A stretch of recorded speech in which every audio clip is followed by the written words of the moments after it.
번째 나무 강론의 두 번째 나무까지인 정책론 여행을 한번 떠나보도록 하시겠습니다. 자, 구체적으로 가기 전에 먼저 독수리처럼 하늘을 쭉 올라가셔서 정책론을 한번 조망을 한번 해보도록 하시죠. 자, 맨 앞 페이지 부동산 학개론 크게 적어져 있었죠. 그 다음 페이지에 우리 학습 목적 밑에 그 나무가 자세하게 그려져 있습니다. 그 나무에 우리 두 번째 나무를 보시면은 거기에 두 번째 나무까지가 정책론 이렇게 돼 있죠. 그리고 무려 별이 몇 개? 두 개. 굉장히 중요하다는 것입니다. 자, 그러면 이 정책론 전체 핵심은 어떻게 되느냐? 자, 오른쪽 페이지에 자, 강론의 두 번째 정책론 이렇게 돼 있죠? 뭐라고 써 있죠? 각 정책의 개념과 그 파급 효과, 어디서 많이 본 듯한 글자죠. 어딥니까? 그렇죠. 그렇죠? 그러니까 사실은 우리는 매번 같은 것을 배우고 있는 것이다 이거죠. 앞에는 경제 관련 용어들의 개념하고 파급 효과였고, 그 앞에 우리 또 종론 파트에서는 부동산의 특성 관련 특성의 용어의 개념과 그 파급 효과였죠. 근데 뭐예요?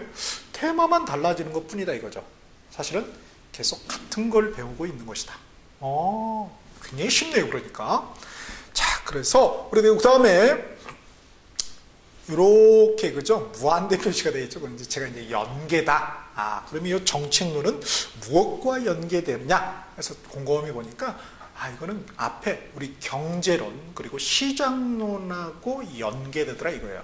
왜냐하면은 정책, 정부의 정책, 대책이라는 것은 무엇입니까?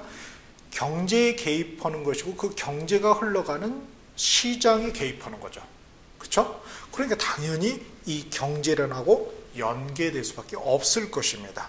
따라서 정책론을 잘 이해하기 위해서는, 즉 수험적으로 정책론 문제를 잘 풀기 위해서는 앞에 경제론, 시장론에 대한 기본적인 이해가 베이스로 바탕이 깔려야 된다는 것이겠죠. 그렇죠? 자, 그러면 이제 한번 정책론 구체적으로 한번 들어가 봅시다. 자, 정책론에서 이제 우리 이번 이제 저 뒷페이지에 이제 정책론 펴셨죠? 자, 정부가 정책을 시행하는 것은 부동산 정책을 시행하는 것은 부동산에 뭔가 문제가 있기 때문에 그걸 해결하기 위해서 어떤 프로블럼, 무식한 말로 하면 프로블럼이 있으니까 솔루션의 대책으로서 정책 활동을 하겠죠. 자, 보니까 그 부동산 문제가 뭐가 있냐? 그래서 1번으로 되어 있습니다. 자, 부동산 문제다. 빨간 펜으로 밑줄 하시고요. 내용이 중요한데요. 부동산이라는 우리가 앞에 뭐 여러 가지 복합 개념의 부동산부터 해가지고 굉장히 다양하게 다뤘는데요. 단순하게 표현은 뭐예요? 협의의 법률적 개념의 부동산에서 협의의 부동산이 뭐였죠? 그쵸. 기억 안 나시죠? 저도 그래요. 걔도 선생님은 저보다 나으신 거죠. 저는 가끔은 냉장고 앞에 있죠. 사실은 물 먹으러 갔는데 냉장고 앞에 가가지고 내가 왜 냉장고 앞에 왔지? 까먹는 경우가 있어요. 벌써 치매인가 봐. 큰일 났어요. 그죠? 저보다 나으신 거예요. 그죠? 자, 그러면 그 복합 개념의 부동산이라는 것은 뭐예요? 경제적, 법률적, 기술적 개념의 부동산이에요. 그 중에 이제 법률적 개념의 부동산에서 협의의 부동산, 광의의 부동산, 협의의 부동산은 토지 및 그 정착물. 광의의 부동산은 협의의 부동산 플러스 준부동산. 기억나시나요? 그렇죠. 그 중에 바로 토지 및 그 정착물.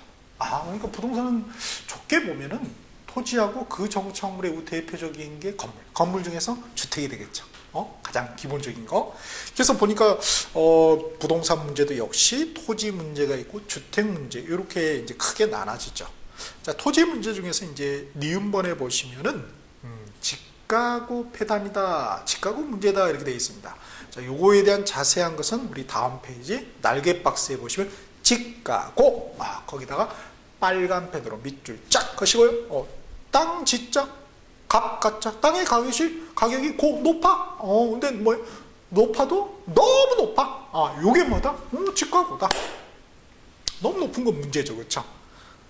그래서 당연히 여기도 집가고라는 용어가 등장을 했어요.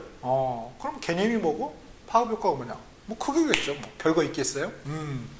자, 그래서 거기에 파급 효과에다 파란펜 밑줄 하시고요. 첫 번째 투기 조작, 거래 질서 혼란, 그 다음에 택지화보 곤란, 그죠?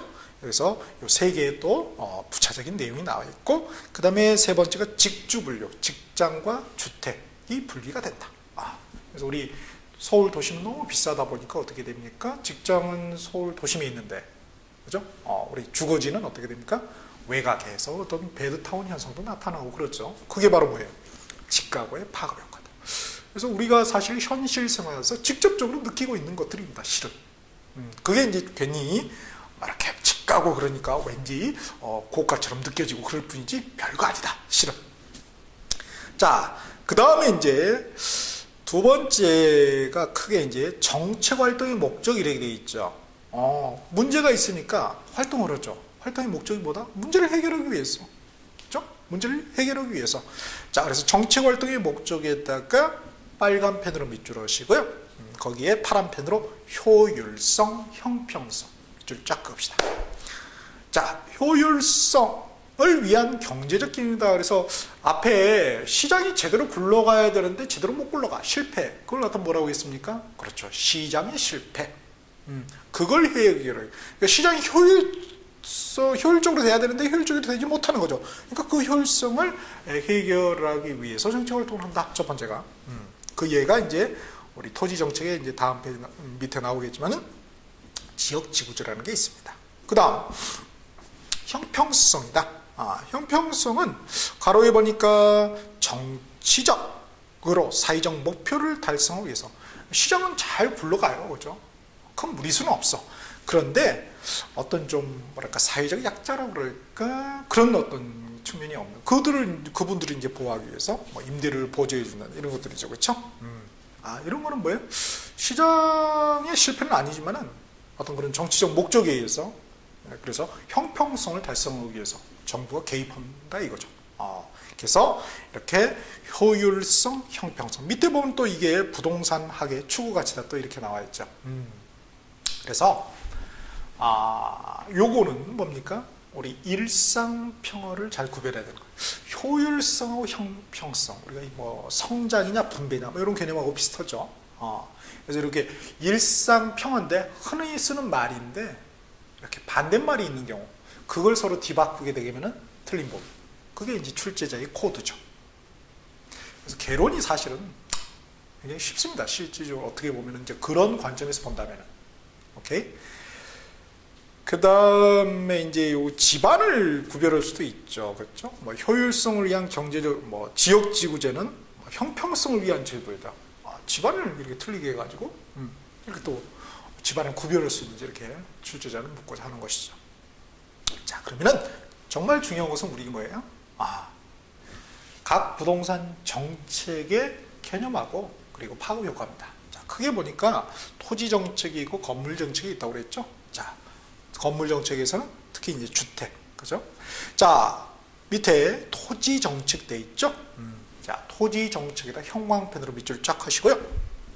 첫 번째가 빨간펜 밑줄 쫙, 지역지구제. 자, 지역지구제의 출제자의 의도는 뭐냐? 날개박스 오른쪽에 돼 있죠? 자, 지역지구제의 뭐? 개념하고 파급 효과. 계속 같은 말이죠? 용어만 슬쩍슬쩍 바뀌었을 뿐입니다. 자, 그럼 지역지구제의 개념이 어떻게 되느냐? 개념을 이제 글로 나타낼 수가 있겠죠? 그거 보니까 주택, 공장이 짬뽕이 돼 있어요. 혼합지역 돼 있어요. 그거를 갖다가 주거 전용 지역으로 지정을 해서 부의 외부 효과. 어디서 많이 들어본 말이네요. 그죠? 앞에 총론 파트에서 부동성하고 인접성의 파급 효과. 그러니까 각 그 나무들, 3개의 나무가 있고 그 나무 가지들이 여러 개가 있잖아요. 이게 따로따로 노는 것이 아니라 아주 유기적으로 연계가 되어 있다는 거예요. 논리적으로.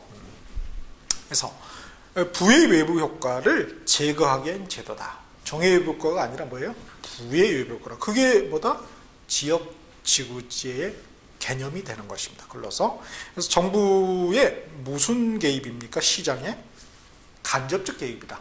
일상평어 주의해야 되겠죠. 직접이냐 간접이냐. 직접이라는 건 뭐예요? 직접이라는 것은 시장이 직접 개입한다는 것은 이 두 개를 직접 건드리는 거죠. 뭐하고 뭐? 가격하고 양을 직접 건드리는 거. 이거를 갖다가 어떻게 됩니까? 이게 바로 정부의 직접 개입이 되는 거죠. 그 외의 것들은 다 뭐예요? 뭐 조세, 세금, 뭐 이자율을 건든다든지, 뭐 DTI를 뭐 어떻게 했다, LTV를 어떻게 했다.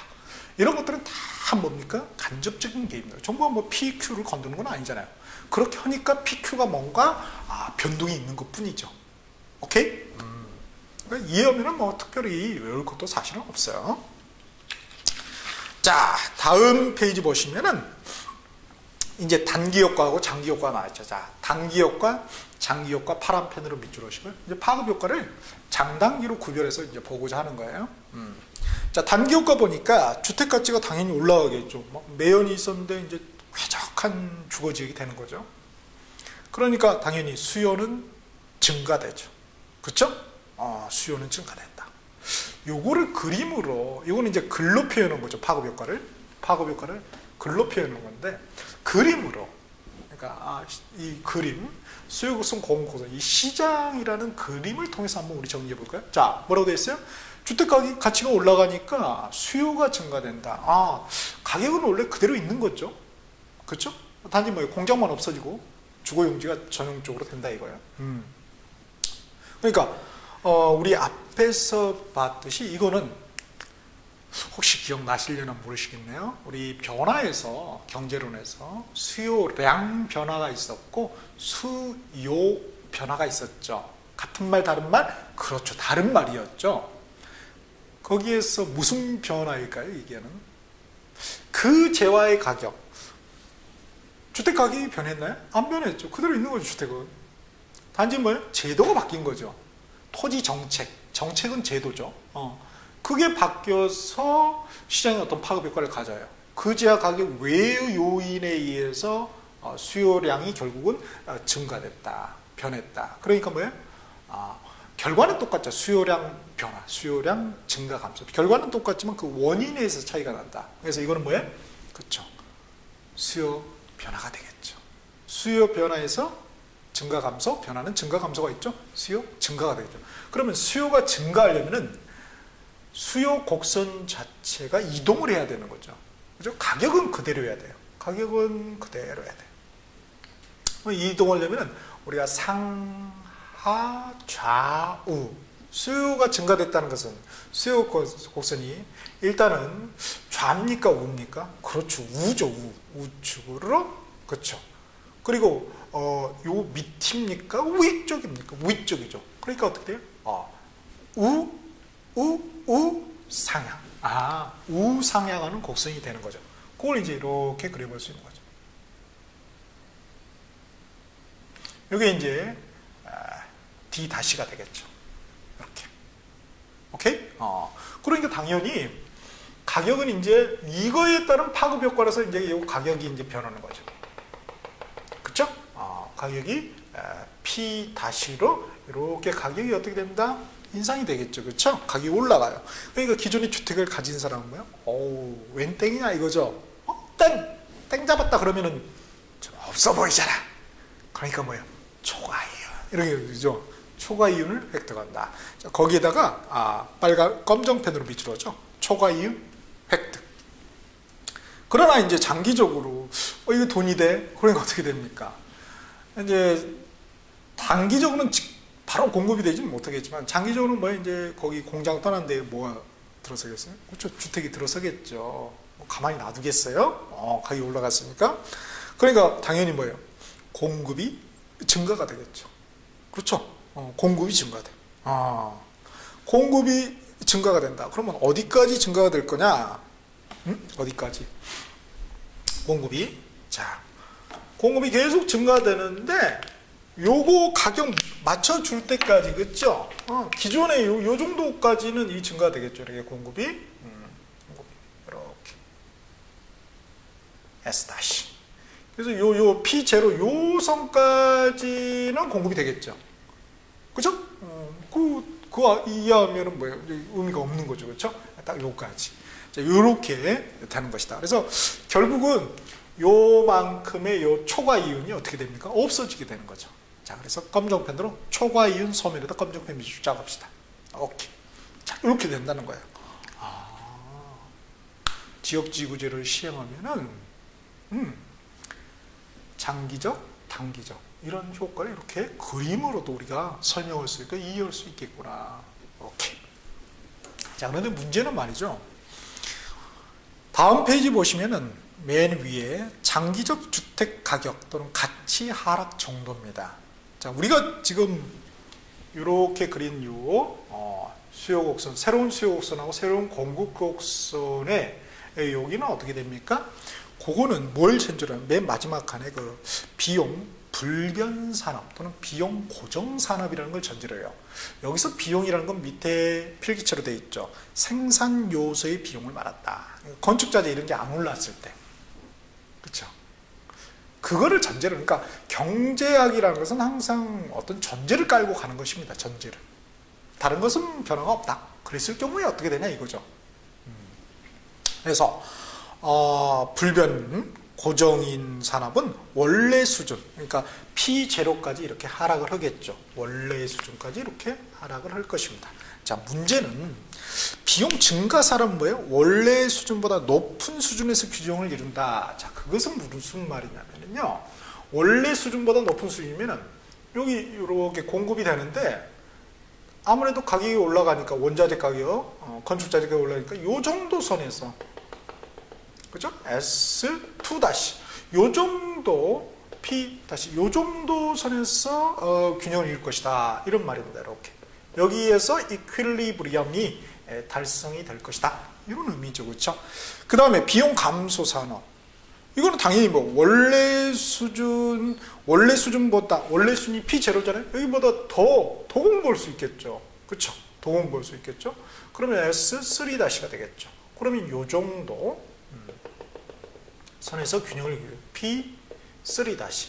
그래서 각각이 달라지죠. 파급 효과가 조금씩 가격에 있어서 양은 공통적으로 다 늘어났지만은, 그렇죠? 양은 늘어났지만은 공급량은 늘어났지만은 수요량도 늘어나고, 그렇지만 이제 가격의 변화가 이렇게 미미하게 차이가 있는 거. 그거를 뭘 줄 알아야 되겠어요? 구별을 줄 알아야 되겠죠. 그걸 갖다 이 반대로 설명한다 이러면은 그게 이제 틀린 보기가 되는 거죠. 그림으로 이해하면 뭐 그렇게 어렵지 않습니다. 다음에 이제 그 밑에 보면은 그 코즈 정리가 되어 있죠. 자, 거기다 검정펜을 위주로 합시다. 그래서 코즈 정리는 외부 불경제를 정부의 개입 없이, 검정펜 밑줄짝, 정부의 개입 없이 시장이 알아서 효율적으로 해결한다는 거예요. 정부 개입하지 말라 이거예요. 그죠? 그래서 예컨대 옆에 공장이 아주 소음이 심해요. 어떻게 해결하면 돼요? 막 공장 사장이 와가지고 정부가 개입 안 해도 공장 사장이 와서 말이죠. 그 공장 주식을 몇 주 주잖아요. 그 소음 들리는 집에다가.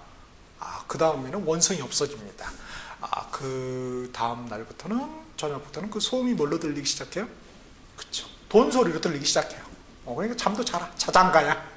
그렇게 알아서 해결이 된다. 그게 이제 코즈 정리입니다. 참고적으로 보시고요. 다음에 이제 세 번째 밑에 보시면은 토지 정책에서 이제 토지은행제. 토지를 돈처럼 저축한다 이거죠. 그래서 비축한다. 그래서 거기 빨간 펜 밑줄 합시다. 토지은행제, 토지 비축제. 자, 개념이 뭐냐? 토지를 정책적으로 국유화하고 있다가 실수적이 공급하는 제도다. 그래서 여기는 뭐예요? 토지를 양을, 그러니까 어떻게 됩니까? 이 양을 건드는 거죠, 정부가. 그죠? 공급을 막 한다는 거예요. 그러니까 직접적 개입이 되는 것이죠. 직접적 Q를 건드렸으니까. 그에 반해서 우리 토지은행제하고 좀 상반되는 개념이 토지수용제 또는 토지공영개발이라는 게 있죠. 토지수용제. 수용하는 거죠. 그래서 이제 공영개발을 하기 위해서. 자, 요런 경우도 이제 정부가 개입하는 건데, 두 개의 차이점이 있다면 토지은행제 같은 경우는 토지 소유자의 양도 의사가 있습니까 없습니까? 있죠. 사고 파는 거니까. 그런데 이제 뭐 수용 온다는 것은 뭐예요? 양도 의사가 없는 거 아니에요? 그래서 막 빨갛게 두르고 난리 나죠, 그죠? 그래서 토지 소유자의 양도 의사가 없다는 그런 또 차이점이 있습니다, 그죠? 따라서 이 토지은행제에 비해서 토지 수용제, 이 공용 개발이라는 것은 사적 권리 침해가 좀 더 심하다, 그죠? 침해의 정도가 사적 권리 침해 정도가 좀 크다 이렇게 볼 수가 있겠죠. 그럼 뭐 작다, 뭐 이렇게 하면 또 틀린다는 거예요. 일상평어, 그죠? 거의 바꾸는 보기가 똑같습니다. 그러니까 시험에서 특히 이제 우리가 봐야 될 것은 일상평어. 너 혹시 이거 반대말 이거 아니야? 이렇게 손들어 이렇게 하는 게 굉장히 수험적으로는 좋을 수가 있다는 거죠. 자, 그다음 밑에 뭐 조세 정책도 역시 요거는 이제 간접적으로 개입하는 거죠. P와 Q를 걷는 것이 아니기 때문에. 자, 이렇게 이제 토지 정책이 있었다면 그다음 무슨 건물 정책 중에서 특히 뭐 주택 정책, 이게 중요합니다. 그래서 다음 페이지. 자, 주택 정책에다 형광펜으로 밑줄 짜가시고요. 자, 분양주택 정책에서 자, 분양가 규제, 분양가 상한제, 최고 가격제, 가격 규제 정책, 분양가 규제 정책. 아유, 뭔 놈의 말이 이렇게 많습니까?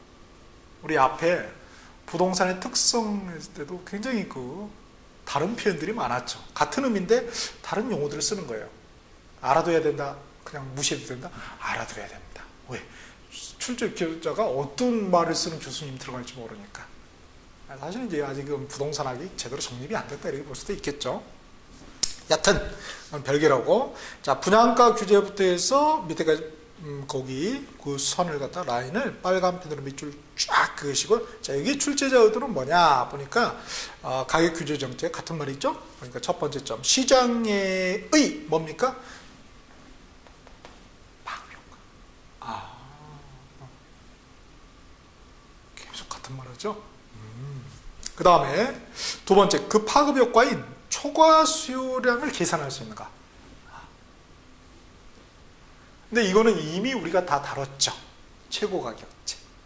기억이 나시려나 모르시겠어요? 우리 경제론 파트에서 여기다 했는데, 여기다 시장론 할 때 여기다 해가지고 제가 정부가 가격 규제할 때 초과 수용이 여기서 빼서 나온다. 그래서 두 자리 숫자는 계산이 잘 안 된다. 두 자리가 넘어가면은 이렇게 해서 거기 한번 다시 한번 보시면은 이 최고 가격제에 대해서 잘 설명이 되어 있습니다. 그렇죠?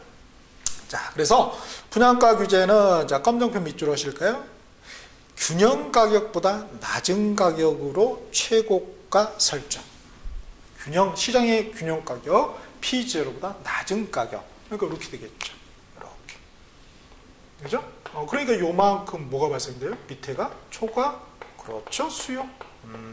초과 수요가 발생되더라.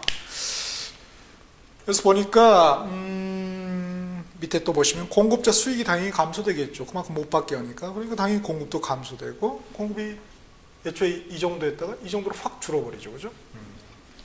애초에는 공급이 이렇게 Q0였는데 요만큼 이쪽으로 줄어버린다는 거예요. 그죠? Q-로 이렇게. 그러니까 당연히 뭐예요? 상대적으로 수요는 변화가 없죠, 사실은. 근데 상대적으로 이거에 비해서 더 크게 느껴지는 거죠. 그죠? 수요를 더 크게 느껴지는 것입니다. 그죠? 여기에 비해서는 늘었죠. 그러나 이제 여기에 비해서 상대적으로 더 수요가 증가된 것처럼 느껴지는 거죠. 또 결국 그 뭐야? 초과 수요가 되는 것이고, 그래서 거기 초과 수요에다 검정펜 밑줄 합시다. 그 다음에 초과 수요가 되다 보니까 어떻게 됩니까? 주거 이동이 어려워지죠. 그렇죠? 이걸 수요를 누가 합니까? 뭐 콩나물 한 줌 사는 거 아니잖아요. 집이라는 게 고가성이 있기 때문에. 그렇죠? 그러니까 어떻게 돼요? 없으신 분들은 주거 이동이 어려워진다는 거죠. 그래서 주거 이동 어려워짐에다가 검정펜. 당연히 그러다 보니까 뭐야? 암시장에다 검정펜. 이렇게 되는 것입니다. 그 다음에 이제 밑에 그래서 뭐 보면은 소비자 잉여는 증가하고, 소비자 잉여는 증가하고 생산자 잉여는 감소한다. 소비자 잉여라는 것은 어떻게 됩니까? 원래는 요 윗부분, 요게 이제 요 균형 가격이 있으면 요 윗부분이 소비자가 수요자가 시장에 참여함으로써 이익이죠, 그렇죠? 여기인데 요거까지 요 공급자 요 이상 못 받게 하니까 요거까지 이렇게 소비자 잉여가 증가됩니다. 그에 반해서 이제 공급자 잉여는 원래는 요만큼이었는데 요만큼이 뭐가 들어가니까 요거밖에 안 되는 거죠, 그렇죠? 그래서 생산자 잉여, 공급자 잉여는 이렇게 감소하게 된다는 거예요. 자, 그러면 가격 규제에 따른 초과 수용량은 어떻게 되나요? 초과 수용량에다가 파란 펜으로 밑줄 짜 것이고요. 그림상에 Q2-Q1, Q2 -Q1. 그렇죠? 요만큼이 초과 수용량이 되는 것이고 이미 우리 시장론에서 그 값을 예로 통해서 한번 계산을 해봤습니다. 다음, 우리 시험에서 이제 주로 나오는 것은 임대주택 정책입니다. 이게 이제 하나만 딱 물어보기보다는 이제 종합적으로 물어보죠. 그래서 임대주택 정책 보시면은 오른쪽 날개 박스 출제의 의도는 뭐냐? 다양한 임대주택 정책의 뭐? 그렇죠. 파급 효과. 그래서 빨간 펜 밑줄 오시죠. 대표적으로 임대료 규제, 임대료 보조, 세 번째 공공임대주택 공급이 있습니다. 임대료 규제는 똑같아요. 이게 P가 뭘로 바뀌는 것 뿐이에요. 그렇죠. R, rent, R로 바뀐 것 뿐입니다. 이게. 그러니까 파급 효과는 똑같다. 다음에 물론 이제 여기서 이거는 최저 가격제라고 그랬죠. 이게 최고 가격제, 이게 최저입니다. 우리 생각하고 좀 다르죠? 이게 최고 가격제고, 최고 가격제를 시행하게 되면은 이렇게 초과 수요가 생기지만은 말이죠. 최저 가격제를 시행하면은 초과 공급이 아니라 아무것도 일어나지 않는다는 거예요. 그렇죠? 시장에 가면 이 정도면 살 수 있는데 굳이 어떤 바보가 이렇게 지불하겠습니까? 오케이. 그 다음에 임대료 보조죠. 자, 임대료 보조는 검정펜 밑줄 하실까요? 현금 소득공제. 임대료 직접 현금으로 지급하거나 소득공제할 수도 있다는 거죠. 단기효과, 장기효과. 이거는 뭐가 똑같습니까? 뭐의 파급효과? 지역지구제의 파급효과하고 똑같죠. 그래요. 그림도 똑같네요. 그렇죠? 그래서 거기 단기효과, 장기효과 파란 펜으로 밑줄 하시고요. 초과이윤 획득, 초과이윤 소멸에다 검정펜 밑줄 쫙쫙 각각 하시면 되겠습니다. 다음에 이제 공공임대주택 공급인데요. 자, 단기효과, 장기효과 파란펜 밑줄 하시고, 단기효과에서는 맨 끝에 사적, 공적 또는 공공, 임대주택, 임차자 모두에게 혜택. 그죠? 거기다 검정펜 밑줄 합시다.